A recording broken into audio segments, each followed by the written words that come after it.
Hello dear students, exercise 4.2 अपन start करेंगे। पिछले video में एक्सरसाइज 4.1 अपना कंप्लीट हो चुका है।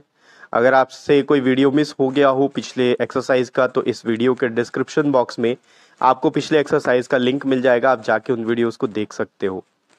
आज से अपन एक्सरसाइज 4.2 स्टार्ट करेंगे, लेकिन एक्सरसाइज के क्वेश्चंस शुरू करने से पहले इस वीडियो में मैं आपको इंट्रोडक्शन बताऊंगा एक्सरसाइज 4.2 का, जिससे कि आप आसानी से एक्सरसाइज 4.2 के क्वेश्चंस को सॉल्व कर सको। तो जल्दी से स्टार्ट करते हैं। देखिए, सबसे पहले अपन देखेंगे कि कर्व क्या होता है। कर्व, बिना हाथ उठाए अगर आप कोई भी स्केच ऐसे ड्रॉ कर लेते हो, इस तरीके से कर लो या इस तरीके से कर लो या ऐसा बना लो या ऐसे बना लो, या फिर एक स्ट्रेट लाइन ही क्यों ना खींच लो, या फिर आप कोई सर्कल बना लो, या फिर ये खींच लो, तो ये सारे के सारे कर्व कहलाते हैं। ठीक, अब कर्व के कुछ टाइप्स होते हैं, जैसे कि सबसे पहला होता है सिंपल कर्व। सिंपल कर्व क्या होता है? सिंपल कर्व एक ऐसा कर्व होता है जहां पर ये जो लाइन हमने ड्रॉ किया है ये कहीं पर भी इंटरसेक्ट ना हो। तो ये कहीं इंटरसेक्ट नहीं हो रहा, ये एक सिंपल कर्व कहलाएगा।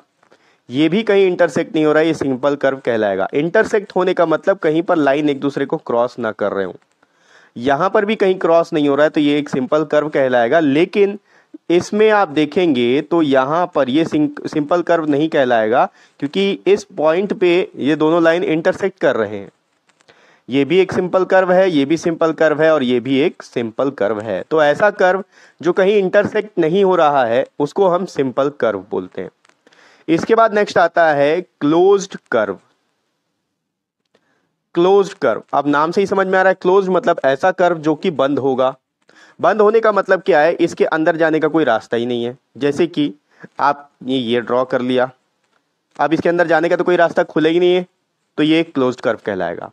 वैसे ही ये भी क्लोज्ड कर्व है, ये क्लोज्ड कर्व है, ये क्लोज्ड कर्व है, सारे के सारे मैंने जो बनाए हैं ये सारे के सारे क्लोज्ड कर्व के अंदर आएंगे। इस तरीके से ये क्लोज्ड कर्व कहलाएगा। आप चाहो तो एक हार्ट का शेप बना दो, तो ये भी एक क्लोज्ड कर्व है। ठीक, इसके बाद आता है ओपन कर्व। अब ओपन कर्व का मतलब भी आपको समझ में आ जाएगा। ओपन का मतलब होता है खुला। यहां से अगर मैं ये सर्कल बना रहा हूं और इतना लाके इसको यहां पर छोड़ दूं तो इसके अंदर जाने का जगह है, तो ये एक ओपन कर्व कहलाएगा। सेम इसमें भी अगर आप ऐसे करके ये यूं लाके छोड़ दो, ओपन कर्व हो गया। या कोई हार्ट अगर आप ड्रॉ कर रहे हो तो यहां लाके आप छोड़ दो। ठीक, यहां अगर स्पेस है अंदर जाने का तो ये ओपन कर्व कहलाता है। तो ये थी बात कर्व की कि कर्व क्या होता है, सिंपल कर्व क्या होता है, क्लोज्ड कर्व क्या होता है और ओपन कर्व क्या होता है। इसके आगे कुछ और पॉइंट्स अपन देखेंगे, पहले मैं इनको रब कर लेता हूं। अब अपन कुछ पोजीशंस की बात करेंगे, पोजीशंस ऑन द कर्व। ठीक, मान लीजिए ये कोई कर्व ऐसा बना हुआ है, ये कर्व है, इसके अंदर में एक कोई पॉइंट है P। तो ये जो पॉइंट है इस कर्व के अंदर में है, तो इसको हम बोलेंगे interior of the curve. Curve के अंदर में है। ठीक, इंटीरियर मतलब अंदर। अगर यही पॉइंट कहीं बाहर पे बना हो कर्व के, मान लो ये पॉइंट Q है, तो इसको हम बोलेंगे एक्सटीरियर ऑफ द कर्व। ठीक, इंटीरियर मतलब अंदर, एक्सटीरियर मतलब बाहर, ये पोजीशंस हैं।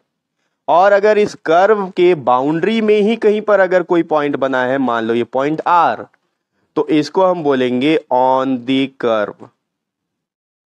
ठीक, बाउंड्री ऑफ द कर्व भी बोल सकते हैं, ऑन द कर्व भी बोल सकते हैं। अब ये जो पोर्शन अंदर आपको दिख रहा है, बाउंड्री के अंदर अंदर का जितना भी पोर्शन है, इसको हम बोलते हैं रीजियन। क्या बोलते हैं इसको? रीजियन। तो ये सारे चार पोजीशंस हैं। अंदर है पॉइंट तो इंटीरियर, बाहर है तो एक्सटीरियर, कर्व में ही अगर कहीं लाइन कर रहा है कर्व के बाउंड्री में तो ऑन द कर्व या बाउंड्री ऑफ द कर्व, और बाउंड्री के अंदर जितना भी स्पेस है वो कहलाता है रीजियन। ठीक, इसके बाद अपन देखेंगे कि पॉलीगॉन क्या होता है। पॉलीगॉन, देखो पॉलीगॉन ऐसे क्लोज्ड कर्व को कहा जाता है जो केवल लाइन सेगमेंट से मिलके बना हो। ये एक लाइन सेगमेंट है, ये दूसरा लाइन सेगमेंट है, ये तीसरा लाइन सेगमेंट है। और ये मिला के एक कर्व बन गया। मैंने आपको बताया कि स्ट्रेट लाइन भी एक कर्व होता है। तो ये तीनों के तीनों एक लाइन सेगमेंट से मिलकर एक शेप बना रहे हैं जो कि क्लोज्ड कर्व है। ऐसे कर्व को हम पॉलीगॉन कहते हैं। अब ये पॉलीगॉन ट्राइंगल शेप का भी हो सकता है, स्क्वायर शेप का भी हो सकता है, रेक्टेंगल शेप का भी हो सकता है, पेंटागन भी हो सकता है। ऐसा कोई भी क्लोज्ड कर्व जो केवल लाइन सेगमेंट से मिलकर बना हो, हेक्सागन भी हो सकता है, उसे हम क्या कहते हैं? उसे हम कहते हैं पॉलीगॉन। ठीक है। अब पॉलीगॉन के बाद में कुछ इंपॉर्टेंट पॉइंट्स हैं, आपको याद रखना है कि सबसे पहला साइड्स क्या होता है। तो एक ट्राइंगल के 3 साइड होते हैं, आपको पता है। तो ये जो लाइन सेगमेंट है इनको हम साइड्स बोलते हैं। ये एक साइड हो गया, ये दूसरा साइड हो गया, तीसरा साइड हो गया। स्क्वायर के 4 साइड होते हैं, ये एक साइड, दूसरा साइड, तीसरा साइड, चौथा साइड। रेक्टेंगल के भी 4 साइड होते हैं। पेंटागन के 5 साइड होते हैं। जितने लाइन सेगमेंट से मिलके वो बना है उसको हम क्या बोलेंगे? साइड्स। 1 2 3 4 5, और ये हेक्सागन है तो 1 2 3 4 5 6। ठीक। इसके बाद हेप्टागन आएगा, फिर ऑक्टागन आएगा। जैसे जैसे साइड्स बढ़ते जाएंगे उसके हिसाब से नाम होता है। पॉलीगॉन, पॉली का मतलब वो होता है मैनी, गॉन का मतलब होता है लाइंस। तो मैनी लाइंस, यहाँ 3 लाइन से मिलकर बना हुआ, लाइन सेगमेंट से मिलकर बना हुआ, तो ये हो गया ट्राइंगल, स्क्वायर, रेक्टेंगल। फिर उसके बाद pentagon, hexagon, heptagon, octagon. Sides के बाद में आपको याद रखना है वर्टिसेस या वर्टेक्स।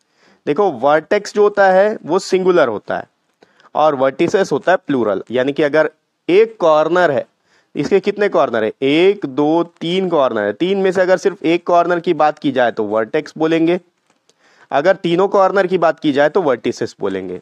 तो कॉर्नर को हम क्या बोलते हैं? किसी भी कॉर्नर को वर्टेक्स बोला जाता है, और अगर एक से ज्यादा वर्टेक्स हो तो उसको हम वर्टिसेस बोलते हैं। जैसे कि यहां पर 6 कॉर्नर है, 1 2 3 4 5 6। तो इस हेक्सागन के 6 कॉर्नर है, यानी कि 6 वर्टिसेस है। इसके बाद एक वर्ड आता है डायगोनल। अभी डायगोनल क्या होता है? डायगोनल किसको बोलते हैं? देखो इस वर्टेक्स के आजू बाजू वाले वर्टेक्स को छोड़ के जो भी आप मतलब अगले वर्टेक्स के साथ ज्वाइन कर दोगे एक लाइन सेगमेंट, उसको हम डायगोनल बोलेंगे। देखिए ये वर्टेक्स है, ये छोड़ दो और यहां से यहां ड्रॉ कर दो, ये एक डायगोनल कहलाएगा। अभी यहां पर कैसे डायगोनल ड्रॉ कर सकते हैं? यहां पर बहुत सारा ड्रॉ कर सकते हैं। देखो इसके आजू बाजू को छोड़ दो, उसको छोड़ के यहां से यहां ड्रॉ कर दो, ये एक डायगोनल हो गया। इसको देखो आजू बाजू को छोड़ दो, यहां ड्रॉ कर दो, ये एक डायगोनल कहलाएगा। अभी इसको ले लो, आजू बाजू को छोड़ दो और आजू बाजू को छोड़ के यहां पर ड्रॉ कर सकते हो, यहां पर भी ड्रॉ कर सकते हो, ये भी डायगोनल कहलाएगा। ठीक है। तो डायगोनल किसको बोलते हैं? अपने आजू बाजू वाले वर्टेक्स को छोड़कर जिस वर्टेक्स से वो ज्वाइन हो रहा है लाइन सेगमेंट से, उसको हम डायगोनल बोलते हैं। जैसे कि यहां से अगर डायगोनल ड्रॉ करना है तो इसको और इसको पॉइंट को छोड़ दो और जो बच रहा है उसमें वहां ज्वाइन कर दो, ये डायगोनल हो गया। अगर यहां से ड्रॉ करना है तो इसको और इसको छोड़ दो और यहां ड्रॉ कर दो, ये हो गया डायगोनल। ठीक। तो बस इतने ही पॉइंट्स हैं। इन सारे पॉइंट्स को लेकर एक्सरसाइज 4.2 के क्वेश्चंस को अपन सॉल्व करने वाले हैं, लेकिन नेक्स्ट वीडियो से। तो नेक्स्ट वीडियो में आप मेरे साथ बने रहिए। नेक्स्ट वीडियो का लिंक आपको इसी वीडियो के डिस्क्रिप्शन बॉक्स में मिल जाएगा।